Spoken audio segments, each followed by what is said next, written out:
Donc, comme vous le voyez, nous avons, enfin, comme on s'en souvient, on a enfin terminé le chapitre Raphaël et nous allons commencer donc, page 64 du Tanya, le chapitre Chavav, le chapitre 26. Donc, comme on le disait, on va rappeler très brièvement, bien sûr, comme on le disait, nous avons traversé une grande partie du Tanya, en réalité. Depuis le chapitre 18 jusqu'au chapitre 25, qu'on a fini la semaine dernière, il y avait vraiment une longue suite où le Admour Azaken a entrepris de répondre, donc d'expliquer la phrase qu'il avait placée en introduction au Tanya, c'est-à-dire Kikarov elecha davar meod beficha ubilvafra la soto, car la chose est très proche de toi, dans ta bouche et dans ton cœur pour le faire. Ce qui voulait dire que servir Dieu comme il faut, totalement. Qu'est-ce que ça veut dire servir Dieu totalement?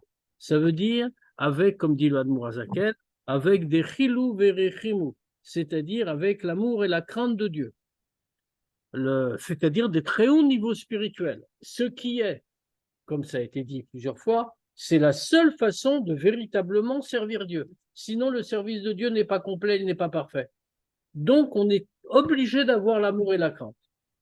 Et ce qui est évidemment un problème, puisque, enfin, il y a un problème. C'est en tout cas une question. Comment fait un haut niveau? Comment peut-on demander ça de chaque juif? Alors, c'est ce que l'Admour Azaken nous expliquait justement dans ses chapitres de 18 à 25. Il nous a expliqué d'abord qu'est-ce que ça voulait dire, avoir ces niveaux-là, et puis il a fini par dire, mais oui, mais avec toutes les possibilités qu'on a, le Admour Azaken a passé tout en revue, tous les degrés possibles. Il a dit finalement que tout le monde peut y arriver, mais on voit que c'est compliqué. Et on voit que malgré tout, même si en théorie c'est accessible à tous, en pratique c'est très difficile. Et il n'y a que des Yechidei Sgoula, il n'y a que des gens spécialement doués qui parviennent à avoir un tel niveau. Alors qu'est-ce qu'on nous a expliqué? Qu'est-ce que moi, ça nous a dit? On dit non. Malgré tout, c'est Karov Meod. C'est très proche de toi, c'est possible pour tout le monde, c'est accessible.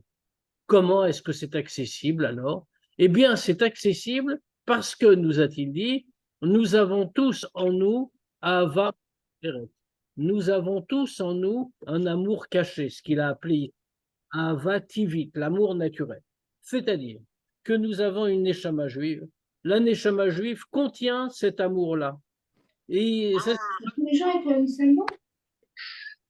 ça signifie, ça signifie que nous pouvons parfaitement tous atteindre ce degré-là. Comment? Non pas en prenant le chemin long et difficile et très méritant de construire petit à petit l'amour et la crainte en nous, ce qui est le chemin habituel, mais en nous appuyant sur cette ahava tivit, l'ahava que nous possédons naturellement en nous. C'est-à-dire qu'on n'a pas à la créer, il faut juste la réveiller, la faire apparaître à l'extérieur.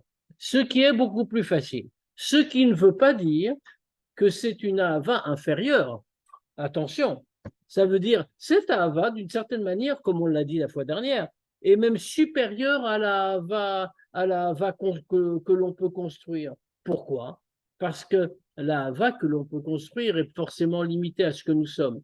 Alors que cette hava tivite, cette hava naturelle, a été mise par Dieu, elle est infinie. Maintenant, inversement, ça ne nous exonère pas de faire l'effort nécessaire pour le construire quand même. Même si on a avativité, même si on réussit à la révéler, ça ne veut pas dire qu'on doit s'en contenter et dire dans ce cas-là, on n'aura pas besoin de construire le reste. On doit s'y efforcer. Mais on peut déjà bâtir sur avativité. Alors si maintenant, c'est-à-dire comment? C'est-à-dire en réfléchissant, comme on a dit, au grand privilège que nous avons de pouvoir servir Dieu, de pouvoir nous attacher avec lui. Ce grand privilège nous permet d'éveiller en nous cet ava. Maintenant, même si quelqu'un ne va rien ressentir, parce qu'en théorie, si elle est éveillée, on devrait la ressentir. Si quelqu'un ne va pas la ressentir, malgré tout, c'est quand même important. Pourquoi? Parce que même s'il ne réussit pas à la réveiller dans son cœur, parce qu'il est grossier, etc., comme tout le monde matériel est difficile. Malgré tout, il aura obtenu quelque chose de très grand, parce qu'il va la réveiller dans son cerveau. Et quand elle sera en éveil dans son cerveau, déjà Dieu va considérer qu'il a servi Dieu comme il faut, puisque c'était ça son but. Alors, ça veut dire finalement que le Admour Hazaken ici nous décrit quelque chose qui n'est pas seulement pour nous faire comprendre comme c'est bien et qu'on peut avoir, etc. Il s'agit pour lui de nous fixer un chemin qui va nous permettre d'aboutir à servir Dieu avec Ava Veira, d'une manière ou d'une autre. Le but est là. Et pourquoi servir Dieu avec Ava Veira? Pas juste pour faire joli, mais servir Dieu avec Ava Veira, parce que c'est la seule façon de pouvoir véritablement le servir et d'avoir des mitzvot complètes, si l'on peut dire, d'avoir un service de Dieu qui soit réel et concret. Alors maintenant, une fois qu'on a dit tout ça, maintenant qu'on sait qu'on peut donc une fois qu'on a dit qu'on sait qu'on peut donc tous obtenir ça, qu'on peut tous y arriver. Alors, pas en construisant la hava si on a le degré, pas un havativit, mais qu'on peut tous y arriver jusqu'à servir Dieu avec un Messirut Nefesh parfait, avec un Messirut Nefesh absolu. Alors, dans ce cas-là, puisque maintenant on sait qu'on peut tous y arriver, alors la Nouravaken, dans les chapitres qui viennent, et ça va durer quelques chapitres, au-delà du Lamed, le Admour Hazaken, jusqu'à Lamed, Daled Lamed, je crois. Le Admour Hazaken va maintenant nous expliquer, nous donner des chemins concrets. Pourquoi? Parce que même si on peut s'appuyer là-dessus, il y a des choses qui peuvent empêcher. Même si on peut s'appuyer sur sur notre avativite, il y a des choses qui peuvent empêcher son dévoilement. Il y a 2 points qui sont essentiels dans le service de Dieu, qui sont des préalables. Et c'est par ça qu'il va commencer. Le premier point préalable, c'est qu'il ne faut pas être triste. Ne pas être triste, c'est-à-dire qu'il faut être bessimcha. Et on va d'abord développer, pour commencer. Excuse-moi, est-ce que l'un inclut l'autre? Parce que c'est un paradoxe de dire ne pas être triste, c'est Bessimra. Alors, si tu es triste, tu peux pas être Bessimra. Et si tu es Bessimra, tu peux pas être triste. C'est plus nuancé que ça. On va en reparler, hein, c'est le chapitre d'aujourd'hui. Donc, ne t'inquiète pas, nous allons en parler. C'est-à-dire, la tristesse est l'idée de base et que la tristesse est a priori condamnable. Et on va expliquer pourquoi. La simcha est une chose complètement obligatoire dans le service de Dieu. Et on va expliquer pourquoi. Maintenant, ça ne veut pas dire que la tristesse n'a aucune place. Elle en a une, mais cette place-là doit être, et on va expliquer pourquoi elle peut avoir qu'une petite place, limitée, mais que cette place est importante. Et on va le voir en s'appuyant même sur les psukim tels qu'ils sont expliqués par le Harizal, selon les cas, ou par le Zohar. Donc, on va regarder ça à partir de maintenant. Mais ici, l'Admour Hazaken veut évidemment nous poser des principes. D'accord, on fait tout ça, mais attention, on peut rencontrer ces obstacles-là. Et ici, ce qui est intéressant, c'est que l'Admour Hazaken veut nous dire attention aux obstacles. Ne croyez pas que ces obstacles n'ont pas de sens. Oui, ils peuvent empêcher des choses. Et oui, on doit se battre contre ces obstacles. Et oui, on doit les dépasser. On va expliquer tout de suite pour ça. Pourquoi? Donc, Perek Rav Vav, chapitre 26. Beram, toutefois, Kegonda Tsarir Elodea Klal Gadol. Dans un tel cas, il faut faire connaître un grand principe. Vous voyez les termes solennels que le Admour Hazaken emploie. C'est un Klal Gadol, un grand principe. Ça veut dire qu'on ne pourra pas mener le combat et on pourra encore moins remporter la victoire si on n'a pas respecté, si on n'a pas appliqué ce grand principe. Qu'est-ce que c'est ce grand principe? Kmo shenitzachon latzar davar gashmi. Comme par exemple, une victoire pour remporter quelque chose de matériel. Kegon, comme par exemple, Shne anashim metavkim ze im ze leapil ze et ze.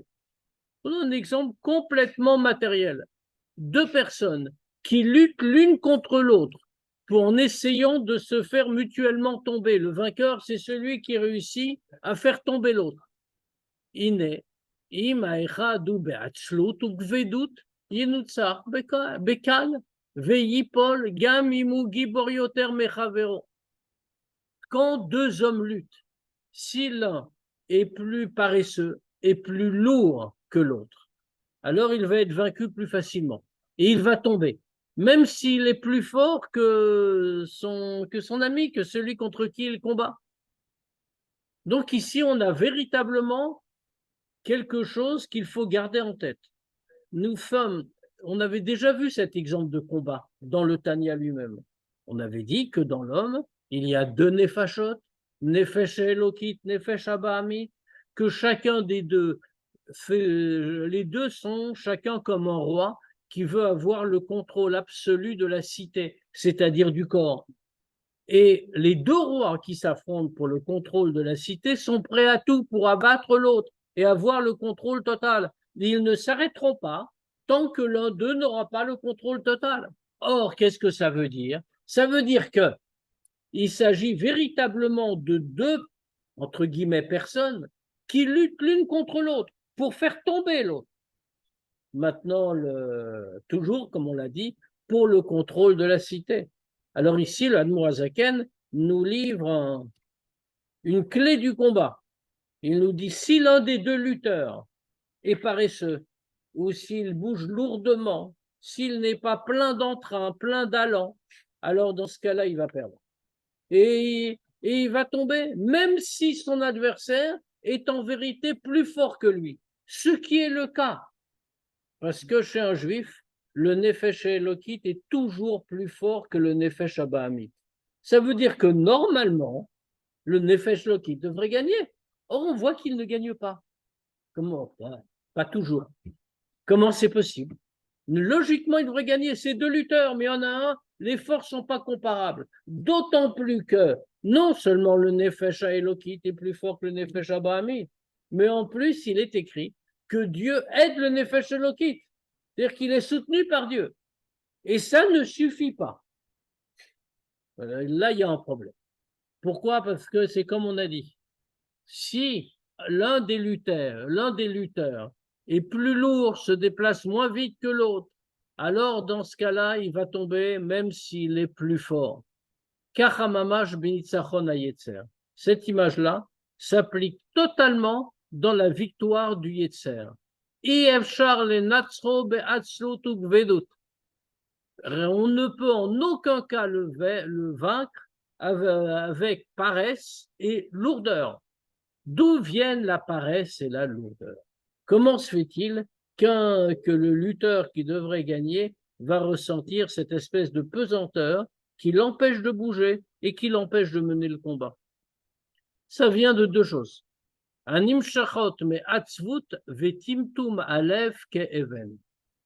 c'est les deux choses qu'on va parler. Et le Admour Hazaken va nous montrer, va nous expliquer très concrètement comment on peut se débarrasser de la tristesse et comment on peut se débarrasser de Timtum Alev, c'est-à-dire du fait qu'on ne ressente rien, qu'on ne comprenne rien, que le cœur est bouché comme une pierre. Mais comment est-ce qu'on peut vaincre? Uniquement Ki'im Bezrizut. Le secret, c'est la Zrizut. C'est l'empressement. Exactement le contraire de Hatzlut et Gvedut. C'est l'empressement, l'élan, on bouge vite, on agit. Et d'où vient la Zrizut? D'où vient l'empressement, la volonté d'agir? C'est exactement l'inverse de la lourdeur et de la paresse. La lourdeur et la paresse, c'est des choses lourdes, c'est pesant. Ça vient de la tristesse. Maintenant, l'empressement qui fait qu'on bouge, qu'on fait quelque chose, eh bien ça vient de l'opposé. Mais simcha, ça vient de la joie. Au petit Khatarev, ça vient de la joie et ça vient de l'ouverture du cœur, vetorato, de sa pureté. Mikol nidnu daga baolam. Et du fait qu'on a purifié le cœur de tout souci, de problème du monde. Parce que de quel simcha on va parler? Et le Admoazaken va employer le terme. On parle ici de simcha émitit, une vraie simcha. Alors aujourd'hui, ce qu'on appelle simcha n'a rien à voir avec la simcha dans la réalité. Prenons un exemple très simple, on va le redire plus clairement. Mais prenons un exemple très simple. Qu'est-ce que c'est que la simcha? La simcha ne peut pas être d'une chose matérielle. Parce que les choses matérielles ne sont pas des choses grossières. Alors, je suis, par exemple, je vais dire que je suis simcha parce que j'ai gagné de l'argent. Ce n'est pas une cause de vraie simcha. Je suis bessimcha parce que encore pire, j'ai mangé un bon plat. Ce n'est pas une cause de simcha. Ce n'est que de l'apparence, une ombre de simcha.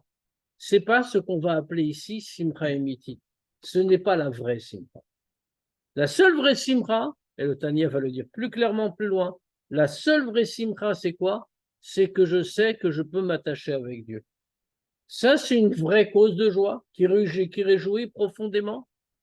C'est pour ça qu'il nous faut Ptirat Halev et se débarrasser de tous les soucis du monde. Parce que sinon, se préoccuper des soucis du monde, avoir que les soucis du monde en tête, ça s'appelle Timtum Halev. Ça s'appelle que le cœur s'assourdit et ne peut plus rien ressentir de réel. Ça veut dire donc que la tristesse doit toujours être chassée. La tristesse n'existe pas dans la réalité. On connaît tous l'histoire de la fameuse histoire de Rabbi Zoussia de Anipoli avec le Maguide, qu'un jour quelqu'un a été voir le Maguide et un chassid et qui a demandé au Maguide, il est écrit qu'on doit remercier Dieu, bénir Dieu pour le malheur comme on le remercie pour le bonheur, enfin, pour le mal comme pour le bien. Le mot c'est pas malheur, le mal comme pour le bien. Et le chassid demande, mais comment on peut remercier Dieu pour le mal? Le bien, c'est logique. Dieu a fait du bien, on remercie, mais le mal. On peut toujours remercier, mais c'est un chassid, donc il voulait une avoda, ça doit se faire avec sincérité, pas faire semblant. Alors, qu'est-ce que lui dit le Maguide? Le Maguide lui dit, va voir mon disciple, Rabbi Zoussia, à Anipoli. Il y va, et à Anipoli, il arrive là-bas, c'est un tout petit village, Anipoli, il arrête le premier juif qu'il rencontre, personne ne semble connaître un Rabbi Zoussia. Lui s'attendait, évidemment, le Maguide dit, mon disciple, Rabbi Zoussia, il s'attendait à voir un grand rave que tout le monde admire dans la ville, etc., etc. Personne ne le connaît. Il demande, à la fin, il tombe sur un juif qui dit, ah, Rabbi Zoussia pas, mais il y a un Zoussia qui habite là-bas dans la partie la plus pauvre du village, un professeur pour les enfants. Bon, il y va, il voit effectivement une maison misérable, dans l'endroit le plus pauvre, enfin, l'horreur absolue. Et il tape à la porte. Effectivement, Rabbi Zoussia lui ouvre, il lui dit, voilà, Rabbi Zoussia, oui, j'ai une question, entrez. Et il voit, c'est la misère, c'est une misère noire. Déjà, les Juifs n'étaient pas riches en ce temps-là, mais c'est vraiment une misère absolue. Et alors, il raconte son histoire. Il était chez le Maguide, il a posé cette question, le Maguide l'envoie chez lui. Et Rabbi Zoussia réfléchit et dit, désolé, je ne peux pas te répondre. Il dit, mais pourquoi le Maguide, etc. Il dit, parce que je ne peux pas te répondre, je n'ai jamais su ce que c'est qu'avoir du mal qui arrive. C'est-à-dire que pour lui, il n'y avait rien qui existait. La seule cause de joie et donc le seul bien qu'il connaissait, c'était le lien avec Dieu. Alors ça paraît un peu dur comme ça, très austère, mais en réalité, c'est la vision, c'est la vision du judaïsme, enfin du Tanya en tout cas. C'est-à-dire que la vraie joie, c'est uniquement celle du lien avec Dieu. Je peux même raconter une chose personnelle que j'ai déjà racontée, mais c'est pour ça que je la répète. Qu'une fois moi-même, j'ai demandé au rabbi quand j'étais en Bacho comment faire pour être Bessimcha, et le rabbi m'a répondu en Yechidout et en français. Le rabbi m'a répondu que quand on va réfléchir, une petite créature peut, par une mitzvah, s'attacher avec Dieu qui est si grand, alors on va être joyeux. C'est-à-dire que la seule cause de joie, c'est uniquement le lien avec Dieu. Le reste est une ombre de joie, comme on a dit, une illusion de joie, mais ça n'en est pas une. En réalité, ce n'en est pas une. Il ne peut pas y avoir de joie d'une chose qui disparaît. Enfin, le raisonnement est très simple. Qu'est-ce qu'il y a? Quelqu'un va gagner de l'argent et il va dire je suis très joyeux, j'ai réussi, j'ai gagné de l'argent. Cet argent-là disparaît. Il va disparaître ailleurs, même pour le bien, je veux dire, mais ce n'est pas une joie. C'est un petit moment. C'est lié au monde matériel, ça n'est donc pas une joie. La joie doit être éternelle pour être véridique. Et la seule joie éternelle, c'est le lien avec Dieu. Donc, il faut chasser tous les problèmes matériels du crâne et du cœur. Et comme ça, ça fait le préalable pour être joyeux. Alors maintenant, on a quand même une question, nous dit le Admor Hazaken. Parce que, qu'est-ce qu'on vient de dire? On vient de dire donc qu'en fonction de ce qu'on a expliqué, il n'y a aucune place pour la tristesse. Pourquoi? Parce que la tristesse va nous empêcher d'avoir la zrizout, cet empressement, cet élan dans le combat contre le Yetzer. Et donc, puisqu'on ne peut pas l'avoir, on va tout le temps tomber. On ne va pas réussir dans la avoda. On est obligé d'être Bessimcha. Il n'y a pas de choix, de la vraie Simcha. Donc, il est clair que la tristesse doit être chassée. Et que si on a de la tristesse, en particulier sur des choses du monde, alors évidemment, elle n'a aucune place. On ne doit pas la laisser. Comment, excuse-moi, comment, par exemple, la zrizout, c'est l'empressement. Mais comment, par exemple, quelqu'un qui fait rien, il va être empressé à rien faire? Je sais pas. Alors lui est dans une autre situation. Lui, il est dans la situation de Hatzvut et Timtum Aleph. Alors il faut qu'il enlève déjà ça. Ça veut dire quelqu'un qui ne fait rien, c'est qu'il ne ressent rien, c'est qu'il est paresseux. Qu'est-ce qu'on vient de dire? La paresse et l'insensibilité, Timtum Alev, c'est quasiment intraduisible. Hein. En traduction littérale, on devrait dire l'assourdissement du cœur. Vous comprenez le sens. La paresse et Timtum Alev, ça fait partie de ces attributs qui viennent de la tristesse.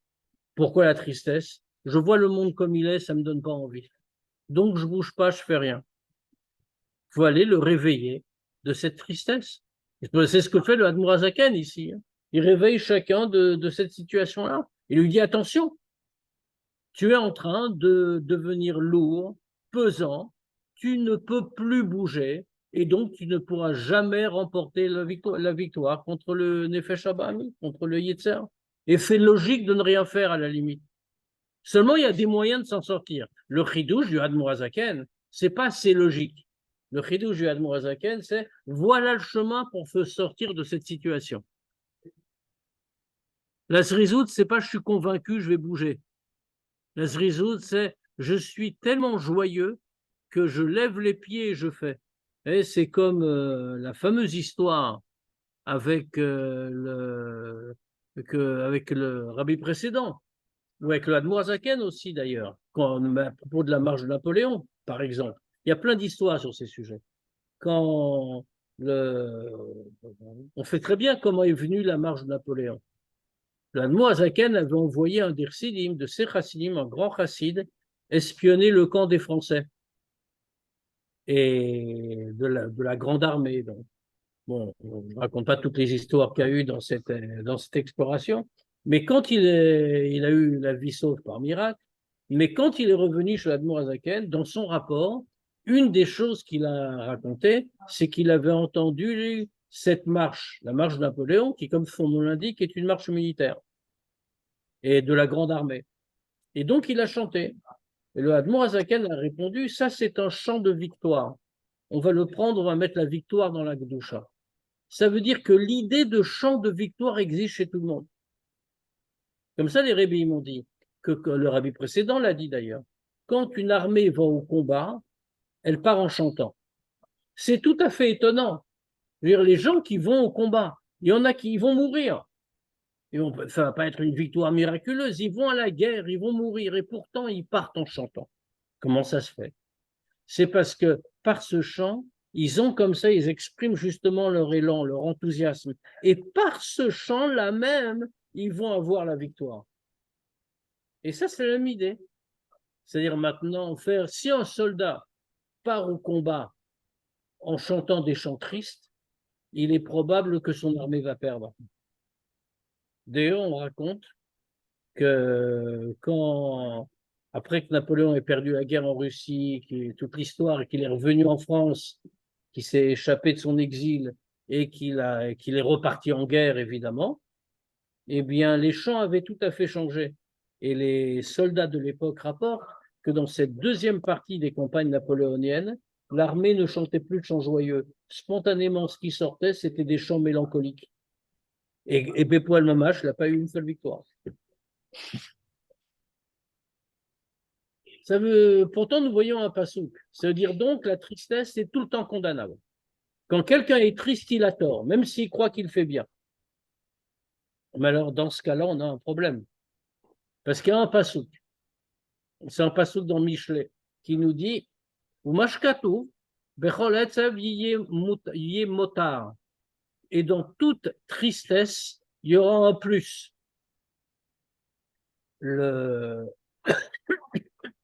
Pardon. Pirouche. Chez Zéyitron va malamiser. Faire que Rav, ça va apporter quelque chose. Et voir quelque chose en plus de ça. Alors, dans le passouk d'origine, le mot etsev, là-bas, c'est pas clair s'il veut dire vraiment tristesse. Mais il y a des commentateurs qui l'interprètent comme ça. Le Admor Azaken s'appuie là-dessus. Il dit, on va l'interpréter comme ça. C'est-à-dire donc que la tristesse apporte quelque chose aussi. Mais on vient de dire le contraire. On vient de dire que la tristesse est condamnable, que c'est un sentiment qui est tout à fait erroné et qu'il faut renvoyer dans le service de Dieu. Alors pourquoi le passouk vient nous dire ça? Il est adraba. Au contraire, nous dit Admor. Mais la chose de la formulation qui a été employée. Regardons le passouk. C'est marqué yiyé motar. Il va y avoir, c'est un futur. C'est pas, il n'y a pas écrit bechol etzev yesh motar. Il y a. Non, il y aura. Ça veut dire quoi?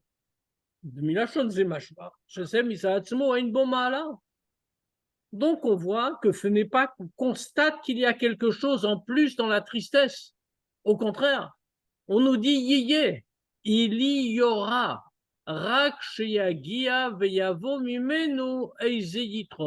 C'est juste que plus tard, après la tristesse, il y aura de ça un plus qui va sortir.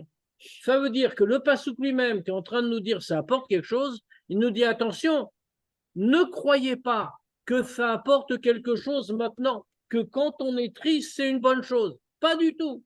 Il y aura du bien qui en sortira. Que quoi? Il y aura du bien qui en sortira? Ah, ça, on va voir. On va voir à quoi ça va servir. Mais la tristesse n'est pas un but en soi, jamais. Elle doit être chassée. Et en réalité, la tristesse est bien souvent une astuce, un tour du Yetzer Hara pour justement nous retirer la zrizout, pour précisément nous alourdir dans notre combat et de cette manière qu'on ne bouge pas. Donc, qu'est-ce que ça veut dire? Qu'est-ce qui pourra sortir, puisque malgré tout, le passouk nous le dit. Il peut sortir du positif de la tristesse. Quoi donc? Vainu, asimcha aemitit bavaye lokav. Qu'est-ce qui va sortir de là? La véritable joie, la joie vraie, authentique. Les Bachem Elokav, la joie en Dieu, dans son Dieu. Abba Miti, ce qui vient après la vraie tristesse. On vient de donner deux notions importantes ici. Il y a une joie qui n'est pas authentique et une joie authentique. Il y a une tristesse qui n'est pas authentique et il y a une tristesse authentique. C'est-à-dire que là, on vient de monter de niveau, on reprécise des notions. Ça veut dire quoi? La joie véritable, et là, le Admour Azvaken le dit clairement. C'est quoi la joie véritable? C'est Bachem Elokav. La joie véritable, elle est dans Dieu, dans le lien avec Dieu. La seule joie qui mérite le titre de joie. Comme on l'a dit tout à l'heure. La joie parce que j'ai fait une bonne affaire, ou que j'ai mangé un bon plat, ou que je me suis bien amusé, ou quoi que ce soit de cette sorte, n'est pas de la joie. On peut être content, bien sûr. On est des êtres humains matériels et tout ça. Ce n'est pas une joie véritable. Parce qu'on sait très bien que c'est complètement passager, complètement grossier et complètement limité. La seule joie, c'est le lien avec Dieu. Et on peut la voir. Quand est-ce qu'on va la voir? Souvent, après la tristesse véritable. C'est quoi la tristesse véritable? On va la définir tout de suite. C'est les étim mesoumanim d'abord. Même cette tristesse véritable, tristesse authentique, ne doit pas être là tout le temps. Parce que la tristesse est toujours mauvaise. Donc, ce n'est pas on ne doit pas la voir constamment. C'est les étim mesoumanim, uniquement à des moments particuliers. Donc, c'est des petits moments, pas toujours. Sur quoi? À la vonotav. Quand on va réfléchir à ses fautes. Bemar navsho velev nishbar. Avec son âme amère et le cœur brisé. Alors évidemment, quand on réfléchit aux fautes qu'on a commises, et on y réfléchit sincèrement, bien sûr, sans se trouver des excuses, des justifications, sans refuser de voir la réalité en face, un examen de conscience sincère. Dans ce cas-là, c'est obligatoirement Bemar Navsho Velev Nishbar. C'est automatiquement avec l'âme amère et le cœur brisé. Donc on est triste. Mais attention, on est triste un petit moment. C'est Etim Mezumanim. C'est pas tout le temps. Ça veut dire qu'il ne faut pas croire qu'il y a une mitzvah d'être constamment triste parce qu'on se souvient comme on n'est pas bien. C'est juste à certains moments pour pouvoir regretter et revenir. Chalier d'Aisé, pourquoi est-ce qu'il faut le faire si c'est pas bien?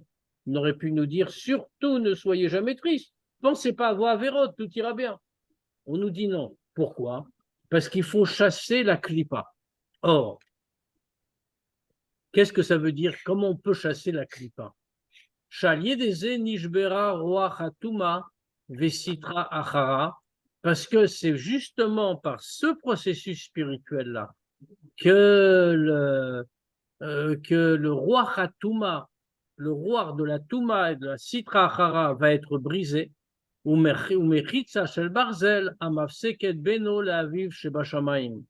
le mur de fer qui sépare entre lui et son Père dans le ciel. On sait que rien ne peut séparer un juif de Dieu, jamais. C'est nous qui construisons le mur. C'est nous qui construisons le mur, et c'est à nous qu'il revient de détruire ce mur. Or, ça se fait justement par la réflexion sur nos actions. Et on le voit très clairement dit dans le Zohar. Komosh Katou Bezohar. Le Zohar nous l'explique. Al Pasuk, Roar Nishba, Lev Nishba. À propos du Pasuk, l'esprit brisé et le cœur brisé. Vegomer. En réalité, le Pasuk nous parle d'un Télim, c'est un Mizmor. Le Pasuk, dans le Pshat, il s'interprète autrement que le Zohar. Dans le Pshat, c'est Roach Nishba, Lev Nishba, Elokim lo tivze. C'est que Zivre Elokim, un sacrifice, une offrande pour Dieu, c'est le cœur brisé, c'est un esprit brisé, un cœur brisé de l'homme, donc, et Elokim lo tivze. Dieu ne va pas le repousser. Donc, c'est très bien. Sauf que le Zohar ne l'interprète pas comme ça. Le Zohar nous dit, Roar Nishbara, c'est pas de l'homme qu'on parle. Roar Nishbara, c'est le Roar Hatouma dont on a parlé, le Roar de l'impureté et de la Sitrara. Et donc, bien sûr, le Admour Hazaken suit le Zohar, qui est repris dans les mêmes termes par le Harizal, et qui disent que Roar Nishbara, comment on peut obtenir que l'esprit de la Touma, de la Klippa soit brisé, c'est par un Lev Nishba. C'est par le cœur brisé de l'homme. Que quand on a le cœur brisé, qu'on ferait une vraie tchouva, alors dans ce cas-là, on va briser. Pourquoi? Ce serait expliqué plus loin en vérité. Ce serait expliqué plus loin dans le Tanya, où on nous dit qu'est-ce qui se passe. C'est que la Klippa, sa caractéristique, c'est qu'elle veut remplir le monde. Elle veut tout conquérir. Or, quand quelqu'un a le cœur brisé, il lui retire sa force. Il lui retire sa place dans le monde. Et ça même, ça brise la Sitra Achara. Ve'azai, et c'est pour ça d'ailleurs qu'immédiatement, quand l'homme a Ruach Nishbar, quand il a fait Lev Nishbar, pardon, et donc il a réalisé le Ruach Nishbara, brisé le Ruach de la Klippa, Azai Ekuyambo Reshedikra. Alors le début du Mizmor s'applique. Qu'est-ce qui est écrit? Tashmieni Sason Vesimcha Gomer, fais-moi entendre la joie et l'allégresse. Ashivali Sason Ishecha, fais-moi revenir avec la joie de ton salut. Veruach Nidiva, un esprit de don. Ça veut dire, ce qui est très étonnant, hein, dans le même Mizmor dans Teilim, David Ameler commence par donner des psukim comme ça, qui sont des psukim de joie. Il appelle Dieu et il dit donne-moi ta joie, donne-moi la joie de ton salut, etc., etc. Et puis, quelques psukim plus loin, dans le même Mizmor, il dit au contraire des choses très dures. Ruach Nishbara, on va briser l'esprit de la Klippa, Lev Nishbar par un cœur brisé, parce que les deux sont liés. Qu'est-ce que veut nous dire ici David Ameller en juxtaposant les deux? C'est que la vraie simcha vient après la vraie tristesse. Et c'est pour ça que ça peut être dans le même Mizmor. C'est le même processus. Si on a une vraie tristesse de ça qu'on n'a pas accompli la volonté de Dieu, parce qu'on fait tchouva sur les choses qui ont été mal faites, alors dans ce cas-là, de là, ça va sortir la vraie joie. Et on voit d'ailleurs une illustration de ça. Vezeu ta'am apashut, les tikkun ha'arizal, et ça, c'est la raison simple. La première raison du tikkun ha'arizal, que le Harizal a instauré, l'Omar Mizmorze Achar Tikkun Chatzot, de dire ce Mizmor dans Teilim après Tikkun Chatzot. On fait Tikkun Chatzot, enfin. Ils font Tikkun Chatzot, pour ceux qui font, il faut, à l'époque du Admoazaken, c'était plus fréquent qu'aujourd'hui, il y a Tikkun Chatzot, et quand on a fini le Seder de Tikkun Chatzot, le Harizal rajoute quelque chose. Et le Harizal dit, on dit ce Mizmor. Et il enseigne comme ça, puisque comme on a dit, Tikkun Chatzot, ce n'est pas une tefila qu'on dit vite pour retourner vite dormir parce qu'on a travaillé le lendemain matin. Dans un monde normal, après Tikkun Chatzot, on va étudier jusqu'à Lot HaShachar. Et après, on discute. Et donc, avant d'aller étudier, le Harizal a instauré autre chose. En plus, qu'après Tikkun Chatzot, on dit ce Mizmor avant d'aller étudier. Pourquoi? Alors, comme dit l'Admoazaken, on voit son expression, hein, Ta'am apashut, c'est la raison simple. Parce que certainement des raisons spirituelles beaucoup plus profondes, pourquoi le Harizal a instauré ce Mizmor à cet endroit-là. Mais ce ne sont pas des kabbalistes. Nous nous contentons de faire Tikkun Chatzot.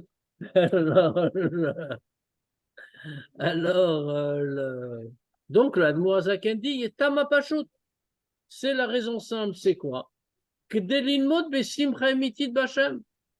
C'est pour qu'on puisse aller après étudier avec la vraie joie en Dieu.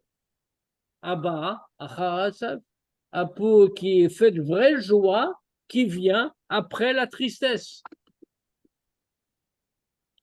Shesh le simchazu, yitron ki yitrona o abba mina chosher dafka.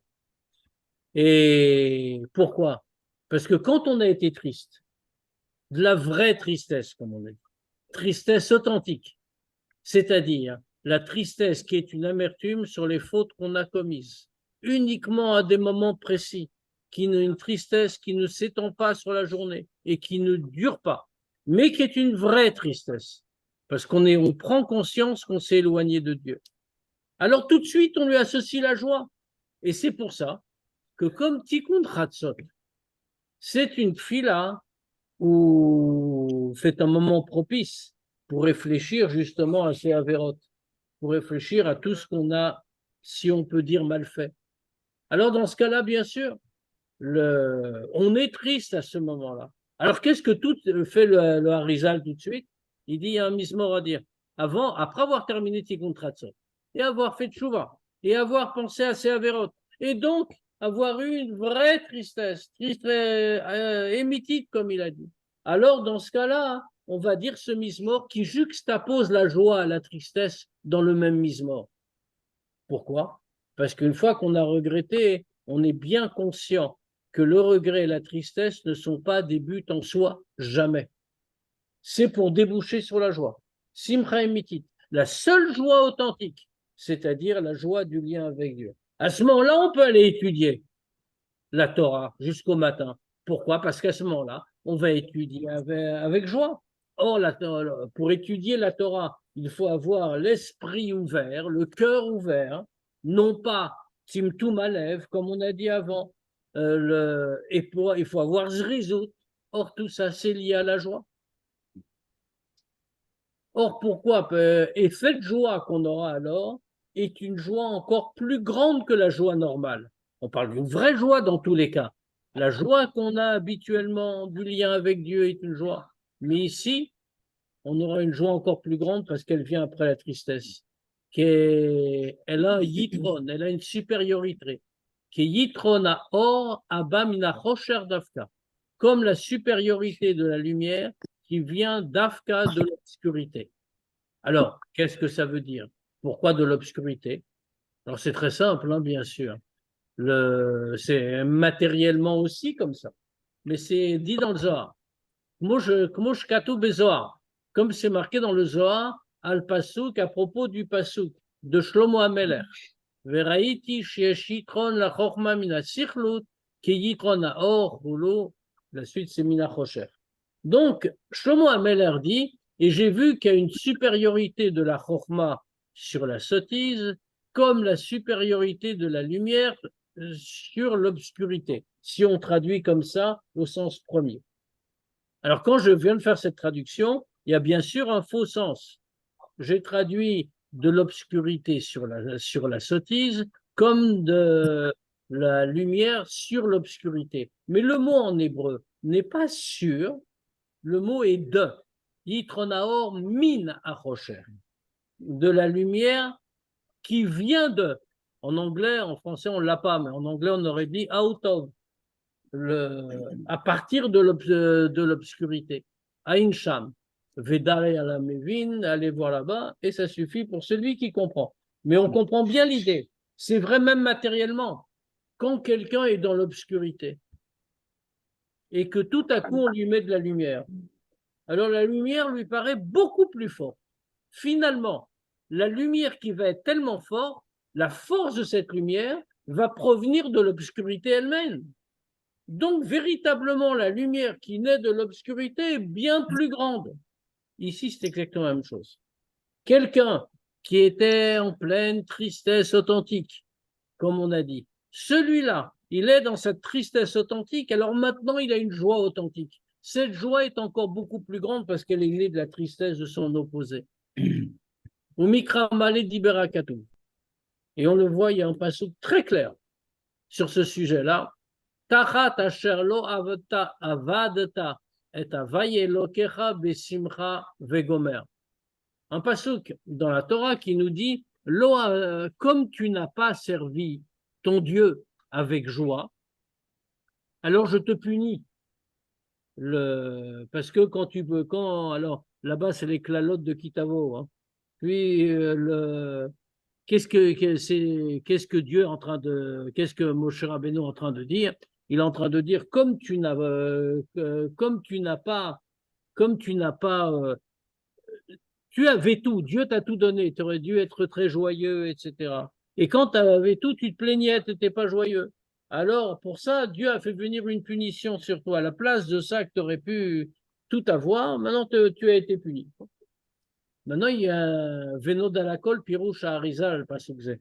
Et tout le monde connaît l'explication que donne le Harizal sur ce pasuk. Que lui, le Harizal, le voit un peu différemment.